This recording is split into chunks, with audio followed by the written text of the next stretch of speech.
ಸ್ನೇಹಿತರೆ ನಮಸ್ಕಾರ. Big Boss season 12 ಇನ್ನು ಹೆಚ್ಚು ದಿನಗಳ ಆಟವನ್ನು ಬಾಕಿ ಇಟ್ಕೊಂಡಿಲ್ಲ ಅನ್ನೋದನ್ನು ಈಗಾಗಲೇ ಕಿಚ್ಚ ಸುದೀಪ್ ಅವರು ಸೇರಿದಂತೆ ಎಲ್ಲರೂ ಕೂಡ ಬಹಿರಂಗಪಡಿಸಿದ್ದಾರೆ. ಇನ್ನೇನು ಹೆಚ್ಚು ವಾರಗಳ ಆಟ ಬಾಕಿ ಇಲ್ಲ, ಫಿನಾಲೆ ಹತ್ತಿರ ಬರ್ತಾ ಇದೆ, ನಿಮ್ಮ ಆಟವು ಕೂಡ ಸೀರಿಯಸ್ ಆಗಬೇಕು ಅನ್ನುವಂತಹ ಕಿವಿ ಮಾತನ್ನು ಕೂಡ ಹೇಳಿ ಹೋಗಿದ್ದಾರೆ. ಇದರ ಬೆನ್ನಲ್ಲೇ ಈಗ ಬಿಗ್ ಬಾಸನ್ನು ಯಾರು ಗೆಲ್ತಾರೆ, ಬಿಗ್ ಬಾಸ್ ಸೀಸನ್ 12ರ ಟ್ರೋಫಿಯನ್ನು ಯಾರು ಗೆಲ್ತಾರೆ ಅನ್ನುವಂಥ ಕುತೂಹಲ ಒಂದು ಕಡೆ ಆದರೆ, ಯಾವ ಸ್ಪರ್ಧೆಯ ಲೆಕ್ಕಾಚಾರ ಹೇಗಿದೆ ಅನ್ನೋದು ಕೂಡ ಮತ್ತೊಂದು ಕಡೆ. ಇನ್ನು ಸಹಜವಾಗಿ ಪ್ರತಿ ಸೀಸನ್ನಂತೆ ಈ ಸೀಸನ್ನಲ್ಲೂ ಕೂಡ ಕೆಲವೊಂದಷ್ಟು ಜನ ಈ ಜ್ಯೋತಿಷ್ಯದವರು ಮತ್ತು ಭವಿಷ್ಯ ಹೇಳೋರು, ಕಾಲಜ್ಞಾನದ ಬಗ್ಗೆ ತಿಳಿದುಕೊಂಡವರು, ಇವರೆಲ್ಲರೂ ಕೂಡ ಈ ಭವಿಷ್ಯವಾಣಿಯನ್ನು ಹೇಳೋದನ್ನು ಬಹುಶಃ ನೀವು ಗಮನಿಸಿರ್ತೀರ. ಇತ್ತೀಚೆಗಷ್ಟೇ ಗಿಲ್ಲಿ ಯಾವುದೇ ಕಾರಣಕ್ಕೂ ಕೂಡ ಟ್ರೋಫಿಯನ್ನು ಗೆಲ್ಲೋದಿಲ್ಲ ಅನ್ನುವಂಥ ಒಂದು ಭವಿಷ್ಯವಾಣಿಯನ್ನು ಹೇಳಲಾಗಿತ್ತು. ಅದರ ಬೆನ್ನಲ್ಲೇ ಭಾರಿ ಚರ್ಚೆಗಳು ಕೂಡ ನಡೆದಿತ್ತು. ಗಿಲ್ಲಿ ಈ ಟ್ರೋಫಿಯನ್ನು ಗೆಲ್ಲದೇ ಇದ್ದರೆ ಇನ್ಯಾರು ಗೆಲ್ತಾರೆ, ಮಹಿಳಾ ಸ್ಪರ್ಧಿ ಗೆಲ್ತಾರಾ, ಹೀಗೆ ಸಾಕಷ್ಟು ವಿಚಾರಗಳ ಬಗ್ಗೆ ಚರ್ಚೆಗಳು ನಡೆದಿದ್ದು ಬಹುಶಃ ನಿಮ್ಮೆಲ್ಲರಿಗೂ ಕೂಡ ಗೊತ್ತಿರುವಂಥದ್ದೇ. ಆದರೆ ಈಗ ಇದರ ಮುಂದುವರಿದ ಭಾಗವಾಗಿ ಇದರ ಬೆನ್ನಲ್ಲೇ ಈಗ ಮತ್ತೊಂದು ಕಾಲಜ್ಞಾನ ಅಥವಾ ಮತ್ತೊಂದು ಭವಿಷ್ಯವಾಣಿಯು ಕೂಡ ಹೊರಗಡೆ ಬಂದಿದೆ.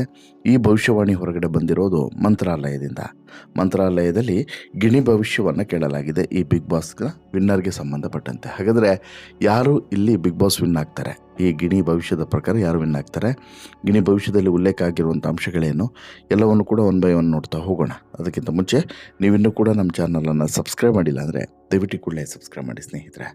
ನೋಡಿ, ಬಿಗ್ ಬಾಸ್ ಅಂತ ಹೇಳಿದ್ರೆ ಒಂದು ಎಂಟರ್ಟೈನ್ಮೆಂಟ್ ಶೋ ಆಗಿ ಮಾತ್ರ ಉಳಿದಿಲ್ಲ, ಪ್ರತಿ ಮನೆಯ ಭಾವನೆಗಳನ್ನು ವ್ಯಕ್ತಪಡಿಸುವಂಥ ಶೋ ಆಗಿದೆ. ನಮ್ಮ ಮನೆಯಲ್ಲಿ ನಾವು ಹೇಗಿರ್ತೀವಿ ಅನ್ನೋದನ್ನು ಪ್ರತಿಬಿಂಬಿಸುವಂಥ ಶೋ ಕೂಡ ಆಗಿ ಬದಲಾಗಿದೆ. ಇದಕ್ಕೆ ಇದರದೇ ಆದಂಥ ವೀಕ್ಷಕರ ದೊಡ್ಡ ಮಟ್ಟದ ಸಮೂಹ ಇದೆ. ಅದೇ ಕಾರಣಕ್ಕೆ ಕನ್ನಡದ ಎಲ್ಲ ಕಾರ್ಯಕ್ರಮಗಳನ್ನು ಕೂಡ ಧೂಳಿಪಟ ಮಾಡಿ TRPಯನ್ನು ಪಡೀತಿರುವಂಥದ್ದು Bigg Boss season 12. Bigg Boss season 12ರಲ್ಲಿ ಈಗಾಗಲೇ ಫಿನಾಲೆ ಹತ್ತಿರ ಸಾಗ್ತಾ ಇದ್ದಾರೆ. ಇನ್ನೇನು ಹೆಚ್ಚು ದಿನಗಳ ಆಟವು ಕೂಡ ಬಾಕಿ ಉಳಿಸ್ಕೊಂಡಿಲ್ಲ. ಈ ಹಂತದಲ್ಲಿ ಬಿಗ್ ಬಾಸ್ ಮನೆಯಲ್ಲಿ ಯಾರು ಉಳಿತಾರೆ, ಯಾರು ಹೋಗ್ತಾರೆ ಅನ್ನೋದು ಒಂದು ಭಾಗವಾದರೆ, ಮತ್ತೊಂದು ಕಡೆ ಬಿಗ್ ಬಾಸ್ ಮನೆಯಲ್ಲಿ ಯಾರು ಈ ಬಾರಿ ಟ್ರೋಫಿಯನ್ನು ಗೆಲ್ತಾರೆ ಅನ್ನೋದು ಕೂಡ ಮತ್ತೊಂದು ಪ್ರಶ್ನೆ. ಈ ಪ್ರಶ್ನೆಗೆ ಉತ್ತರವನ್ನು ಹುಡುಕ್ತಾ ಹೋದಾಗ ಸಾಕಷ್ಟು ಉತ್ತರಗಳು ಕೂಡ ಆಗಾಗ ಬರ್ತಾ ಇರುತ್ತೆ. ಇತ್ತೀಚೆಗಷ್ಟೇ ಒಂದು ಭವಿಷ್ಯವಾಣಿಯ ಪ್ರಕಾರ ಗಿಲ್ಲಿ ನಟ ಬಿಗ್ ಬಾಸನ್ನು ವಿನ್ ಆಗೋದಿಲ್ಲ ಅನ್ನುವಂತಹ ಭವಿಷ್ಯವಾಣಿಯನ್ನು ನೇರವಾಗಿ ನುಡಿಯಲಾಗಿತ್ತು. ಅಂದರೆ ಗಿಲ್ಲಿ ನಟ ಈ ಬಿಗ್ ಬಾಸ್ ಸೀಸನ್ 12ರ ಟ್ರೋಫಿಯನ್ನು ಗೆಲ್ತಾನ ಅಂತ ಹೇಳ್ಬಿಟ್ಟು ಭವಿಷ್ಯವನ್ನು ಕೇಳಿದಂಥ ಸಂದರ್ಭದಲ್ಲಿ ಇಲ್ಲ ಅನ್ನುವಂಥ ಉತ್ತರವನ್ನು ಜ್ಯೋತಿಷಿಗಳು ಕೊಟ್ಟಿದ್ದರು. ಪ್ರಶಾಂತ್ ಕಿಣಿ ಅನ್ನುವಂತಹ ಜ್ಯೋತಿಷಿ ಹೇಳಿದರು, ಗಿಲ್ಲಿ ಯಾವುದೇ ಕಾರಣಕ್ಕೂ ಕೂಡ ಇಲ್ಲಿ ಬಿಗ್ ಬಾಸ್ ಟ್ರೋಫಿಯನ್ನು ಗೆಲ್ಲೋದಕ್ಕೆ ಸಾಧ್ಯವೇ ಇಲ್ಲ, ಒಬ್ಬರು ಮಹಿಳಾ ಸ್ಪರ್ಧಿ ಈ ಬಾರಿ ಟ್ರೋಫಿಯನ್ನು ಗೆಲ್ತಾರೆ ಅನ್ನುವಂಥ ವಿಚಾರವನ್ನು ಬಹಿರಂಗಪಡಿಸಿದರು. ಇದಾದ ಬಳಿಕ ಸಾಕಷ್ಟು ಕಡೆ ಸಾಕಷ್ಟು ರೀತಿಯಲ್ಲಿ ಚರ್ಚೆಗಳು ಕೂಡ ನಡೆದಿದ್ವು. ಇದಾದ ಬೆನ್ನಲ್ಲೇ ಈಗ ಮತ್ತೊಂದು ಹೊಸದಾದಂತಹ ಭವಿಷ್ಯವಾಣಿ ಹೊರಗಡೆ ಬಿದ್ದಿದೆ. ಅದೇನು ಅಂತ ಹೇಳಿದ್ರೆ, ಈ Bigg Boss Kannada season 12 grand ಫಿನಾಲೆಗೆ ಇನ್ನು 4 ವಾರಗಳು ಬಾಕಿ ಇರುವಂಥ ಸಂದರ್ಭದಲ್ಲಿ ಯಾರು ಟ್ರೋಫಿಯನ್ನು ಗೆಲ್ಬೋದು ಅಂತ ಹೇಳ್ಬಿಟ್ಟು ಗಿಣಿ ಭವಿಷ್ಯದ ಬಳಿ ಕೇಳಿದಾಗ ಇದಕ್ಕೆ ಸಿಕ್ಕಂಥ ಉತ್ತರ ಭಾರಿ ವಿಶೇಷವಾಗಿತ್ತು. ಮಂತ್ರಾಲಯದಲ್ಲಿ ಈ ರೀತಿ ಗಿಣಿ ಭವಿಷ್ಯ ಹೇಳುವ ಸಾಕಷ್ಟು ಜನರನ್ನು ನೀವು ನೋಡ್ತೀರಾ. ಇದು ಗಿಳಿ ಭವಿಷ್ಯ ಅನ್ನುವಂಥದ್ದು ಅತ್ಯಂತ ವಿಶೇಷವಾದಂತಹ ಒಂದು ಕಲೆ. ಇಲ್ಲಿ ಈ ಗಿಣಿಯ ಮೂಲಕ ಒಂದು ಕಾರ್ಡನ್ನು ಎತ್ತುವಂಥದ್ದು, ಆ ಕಾರ್ಡ್ನ ಮೂಲಕ ಭವಿಷ್ಯವಾಣಿಯನ್ನು ಕಲ್ಪನೆ ಮಾಡುವಂಥದ್ದು, ಈ ರೀತಿಯಾದಂಥ ಒಂದು ಭವಿಷ್ಯವಾಣಿಯನ್ನು ಹೇಳುವಂಥ ಕಲೆ ಇವತ್ತು ನಿನ್ನೆಯಿಂದಲ್ಲ, ಸಾಕಷ್ಟು ವರ್ಷಗಳಿಂದ ನಮ್ಮ ನಡುವೆ ಇದೆ. ಕೆಲವು ಸತ್ಯವಾಗ್ತವೆ, ಕೆಲವು ಸುಳ್ಳಾಗ್ತವೆ, ಎಷ್ಟೋ ಬಾರಿ ಕೆಲವೊಂದು ಸಲ ಹೇಗಿರುತ್ತೆ ಅಂತ ಹೇಳಿದ್ರೆ ಕಡ್ಡಿ ಮುರಿದಂಗೆ ಇರ್ತದೆ. ಅಲ್ಲಿ ಹೇಳಿದ್ದು ಹೇಳಿದಾಗೇ ಆಗುತ್ತೆ ಅನ್ನುವಂಥ ನಂಬಿಕೆಯು ಕೂಡ ಇದೆ. ಹಾಗಾಗಿನೇ ಒಂದಷ್ಟು ಜನ ಇದನ್ನು ನಂಬ್ತಾರೆ, ಇನ್ನೊಂದಷ್ಟು ಜನ ಈ ಗಿಣಿ ಭವಿಷ್ಯವನ್ನು ನಂಬೋದಿಲ್ಲ. ಅದು ಬೇರೆ, ಅದು ಅವರವರ ಭಕ್ತಿಗೆ ಭಾವಕ್ಕೆ ಬಿಟ್ಟಂಥ ವಿಚಾರ. ಈಗ ಈ ವಿಚಾರಕ್ಕೆ ಬರೋದಾದರೆ, ನಾನು ಈಗಾಗಲೇ ಹೇಳಿದಂತೆ ಈ ಹಿಂದೆ ಪ್ರಶಾಂತ್ ಕಿಣಿ ಎನ್ನುವಂತಹ ಒಬ್ಬ ಜ್ಯೋತಿಷಿಯು ಕೂಡ ಈ ಗಿಲ್ಲಿ ನಟ ಬಿಗ್ ಬಾಸನ್ನು ಗೆಲ್ಲೋದಿಲ್ಲ ಅನ್ನುವಂಥ ಭವಿಷ್ಯವಾಣಿಯನ್ನು ಹೇಳಿದಂಥ ಸಂದರ್ಭದಲ್ಲಿ ಭಾರೀ ಸಂಚಲನಗಳು ಕೂಡ ನಡೆದಿತ್ತು. ಅಂದರೆ ಬಿಗ್ ಬಾಸ್ ಶೋವನ್ನು ಗಿಲ್ಲಿ ನಟ ಗೆಲ್ಲೋದಿಲ್ಲ ಅಂಥೇಳಿ. ಆದರೆ ಬಹುತೇಕ ವೀಕ್ಷಕರು ಗಿಲ್ಲಿಯೇ ವಿನ್ನರ್ ಅಂತ ಹೇಳ್ಬಿಟ್ಟು ಇವತ್ತಿಗೂ ಕೂಡ ನಂಬಿದ್ದಾರೆ, ಹೇಳ್ತಾ ಇದ್ದಾರೆ.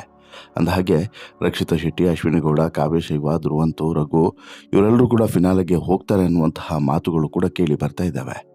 ಬಿಗ್ ಬಾಸ್ ಸೀಸನ್ 12 ಶೋವನ್ನು ಗಿಲ್ಲಿ ನಟ ಗೆಲ್ತಾರಾ ಅಥವಾ ಅವರ ಜಾತಕ ಹೇಗಿದೆ ಅನ್ನುವಂಥ ಪ್ರಶ್ನೆಯನ್ನು ಕೇಳಲಾಗಿದೆ. ಆಗ ಗಿಣಿಯು ರಾಘವೇಂದ್ರ ಸ್ವಾಮಿ ಮತ್ತು ಶಿವನ ಕಾರ್ಡನ್ನು ತೆಗೆದುಕೊಟ್ಟಿದೆ. ಗಿಲ್ಲಿ ನಟ ಏನು ಮಾಡಿದರೂ ಕೂಡ ಅದು ಸಕ್ಸಸ್ ಆಗಲಿದೆ, ಅಪಜಯವೇ ಇಲ್ಲ. ರಾಘವೇಂದ್ರ ಸ್ವಾಮಿಯ ಕೃಪೆ ಇದೆ, ಭಗವಂತನ ಕೃಪೆ ಇದೆ, ಶಾಸ್ತ್ರದಲ್ಲಿ ಅವರಿಗೆ ದೇವರ ಫೋಟೋ ಬಂದಿದೆ ಅಂತ ಹೇಳಿದ್ರೆ ಮುಂದೆ ಅವರು ಗೆದ್ದೇ ಗೆಲ್ತಾರೆ ಅಂತಲ್ಲ, ಜಯ ಆಗ್ತದೆ ಅಂತ ಹೇಳಿಬಿಟ್ಟು ಬಂದಿದೆ ಅನ್ನುವಂಥದ್ದು ಇಲ್ಲಿ ಈ ಗಿಣಿಶಾಸ್ತ್ರವನ್ನು ಹೇಳುವಂತಹ ಪಂಡಿತರ ಅಭಿಪ್ರಾಯ. ಇನ್ನು ಮುಂದುವರೆದು ಮತ್ತೊಂದು ಮಾತನ್ನು ಕೂಡ ಹೇಳಿದ್ದಾರೆ, ಮುಂದೆ ಎಲ್ಲಿಯೂ ಕೂಡ ಇದ್ರ ಬಗ್ಗೆ ಕೇಳಕ್ಕೆ ಹೋಗಬೇಡಿ, ಪ್ರಶ್ನೆಯನ್ನು ಚಿಂತೆಯೇ ಮಾಡಬೇಡಿ, ಅವ್ರು ಗೆದ್ದೇ ಗೆಲ್ತಾರೆ. ಎಲ್ಲ ಕಡೆಯೂ ಕೂಡ ಜಯ ಆಗಲಿದೆ ಅನ್ನುವಂತಹ ವಿಚಾರವನ್ನು ಕೂಡ ಇದೇ ಗಿಣಿ ಶಾಸ್ತ್ರದಲ್ಲಿ ಬಂದಿದೆ. ಒಟ್ಟಿನಲ್ಲಿ ಗಿಲ್ಲಿ ನಟ ಅವರೇ ಬಿಗ್ ಬಾಸ್ ಶೋವನ್ನು ಗೆಲ್ತಾರೆ ಅನ್ನುವಂಥ ಮಾತುಗಳು ಕೂಡ ಕೇಳಿ ಬರ್ತಾ ಇದೆ. ಈಗ ಹೊರಗಡೆನೂ ಕೂಡ ಇಂಥದ್ದೇ ಟಾಕಿದೆ. ಗಿಲ್ಲಿಯ ತಮಾಷೆ, ಗಿಲ್ಲಿಯ ಒಂದೊಂದು ಎಂಟರ್ಟೈನ್ಮೆಂಟ್ ಆಸ್ಪೆಕ್ಟ್ಸ್ಗಳು, ಗಿಲ್ಲಿ ಎಲ್ಲರ ಜೊತೆಗೂ ಬೆರೆಯುವಂಥ ರೀತಿ, ಗಿಲ್ಲಿ ಎಲ್ಲರನ್ನು ಕೂಡ ನಗನಗಿಸ್ತಾ ಇರುವಂಥ ರೀತಿ ಮತ್ತು ರೇಗಿಸುವಂಥ ರೀತಿ, ಇವೆಲ್ಲವನ್ನು ಕೂಡ ನೋಡಿದ್ರೆ, ಜೊತೆಗೆ ಬಿಗ್ ಬಾಸ್ ಮನೆಯಲ್ಲಿ ಯಾರಿಗೂ ಕೂಡ ಗಿಲ್ಲಿ ಇಷ್ಟ ಇಲ್ಲ ಅಂತೇಳಿ ಮನಪೂರ್ವಕವಾಗಿ ಹೇಳೋದಕ್ಕೆ ಸಾಧ್ಯವಿಲ್ಲ. ಮೇಲ್ನೋಟಕ್ಕೆ ಎಲ್ಲರೂ ಕೂಡ ಹೇಳ್ತಾರೆ, ಒಬ್ಬ ಕಾಂಪಿಟೇಟರ್ ಆಗಿ ಗಿಲ್ಲಿಯನ್ನು ಇಷ್ಟಪಡದೇ ಇರೋರೇ ಹೆಚ್ಚು ಬಿಗ್ ಬಾಸ್ ಮನೆ ಒಳಗಡೆ. ಆದರೆ ಬಿಗ್ ಬಾಸ್ ಮನೆಯಲ್ಲಿ ಹೆಚ್ಚು ಪ್ರೀತಿಯನ್ನು ಗಳಿಸ್ತಾ ಇರೋದು ಕೂಡ ಗಿಲ್ಲಿ ಅನ್ನೋಂಥವ್ರನ್ನ ಸಾಕಷ್ಟು ಜನ ಇಲ್ಲಿ ಗಮನಿಸೇ ಇಲ್ಲ. ಯಾಕಂತ ಹೇಳಿದ್ರೆ, ಯಾವುದೋ ಒಂದು ವಿಚಾರದಲ್ಲಿ, ಯಾವುದೋ ಒಂದು ರೂಪದಲ್ಲಿ ಗಿಲ್ಲಿಗೆ ಎಲ್ಲರೂ ಕೂಡ ಬೆಂಬಲವಾಗಿ ನಿಂತಿದ್ದಾರೆ. ಗಿಲ್ಲಿ ಗಿಲ್ಲಿ ಗಿಲ್ಲಿ ಗಿಲ್ಲಿ ಎನ್ನುವಂಥ ಹೆಸರು ಒಂದು ದಿನದಲ್ಲಿ ಒಂದು 50ರಿಂದ 100 ಸಲ ಬಿಗ್ ಬಾಸ್ ಮನೆ ಒಳಗಡೆ ಮುಳುಗ್ತದೆ. ಹೀಗಿರುವಂಥ ಸಂದರ್ಭದಲ್ಲಿ ಗಿಲ್ಲಿ ನಟನ ಒಂದು ಪಾಪ್ಯುಲಾರಿಟಿ ಏನಿದೆ ಅನ್ನೋದು ಬಹುಶಃ ನಿಮಗೆ ಅರ್ಥ ಆಗ್ಬೋದು. ಹೊರಗಡೆನೂ ಕೂಡ ಹಾಗೆ ಗಿಲ್ಲಿ ನಟನಿಗೆ ಒಳ್ಳೆ ಫಾಲೋಯಿಂಗ್ ಇದೆ. ಈ ಒಳ್ಳೆ ಫ್ಯಾನ್ ಫಾಲೋಯಿಂಗ್ ಅಂತ ಹೇಳಿದ್ರೆ, ಬಹುಶಃ ಒಬ್ಬ ನಟನಿಗೆ ಇರುವಷ್ಟು, ಅಂದರೆ ಒಬ್ಬ ಸ್ಟಾರ್ ನಟನಿಗೆ ಇರುವಷ್ಟು ಫ್ಯಾನ್ ಫಾಲೋಯಿಂಗು ಗಿಲ್ಲಿ ನಟನಿಗಿದೆ. ಗಿಲ್ಲಿಯ ಈ ತಮಾಷೆ, ಗಿಲ್ಲಿಯ ಆಟ, ಗಿಲ್ಲಿಯ ಒಂದೊಂದು ವಿಚಾರಗಳು ಎಲ್ಲವೂ ಕೂಡ ಸಾಕಷ್ಟು ಜನರಿಗೆ ಇಷ್ಟ ಆಗುತ್ತೆ. ಅದರಲ್ಲೂ ಕೂಡ ಗಿಲ್ಲಿ ಮತ್ತು ಕಾವ್ಯ ಜೋಡಿ ಅಂತೂ ತುಂಬ ಜನರಿಗೆ ಇಷ್ಟ. ಹಾಗಾಗಿ ಗಿಲ್ಲಿಯೇ ಗೆಲ್ಲಬೇಕು, ಗಿಲ್ಲಿಯನ್ನೇ ಗೆಲ್ಲಿಸಬೇಕು ಅನ್ನುವಂಥ ಪಣವನ್ನು ತೊಟ್ಟಿರುವಂತಹ ಜನರಿಗೆ ಈಗ ಮತ್ತೊಂದು ಭರವಸೆಯ ಮಾತುಗಳು ಕೂಡ ಸಿಕ್ಕಿದ್ದಾವೆ. ಗಿಲ್ಲಿಯೇ ಗೆಲ್ಲೋದು, ಗಿಲ್ಲಿ ಎಲ್ಲೇ ಹೋದರೂ ಕೂಡ ಜಯವಾಗ್ತದೆ ಅನ್ನುವಂತಹ ಗಿಣಿ ಶಾಸ್ತ್ರವನ್ನು ಕೇಳಿದ ಬಳಿಕ ಸಹಜವಾಗಿ ಎಲ್ರಿಗೂ ಕೂಡ ಈಗ ಹಾಲು ಕುಡಿದಷ್ಟೇ ಖುಷಿಯಾಗಿದೆ. ಯಾರಿಗೆ? ಗಿಲ್ಲಿಯ ಅಭಿಮಾನಿಗಳಿಗೆ.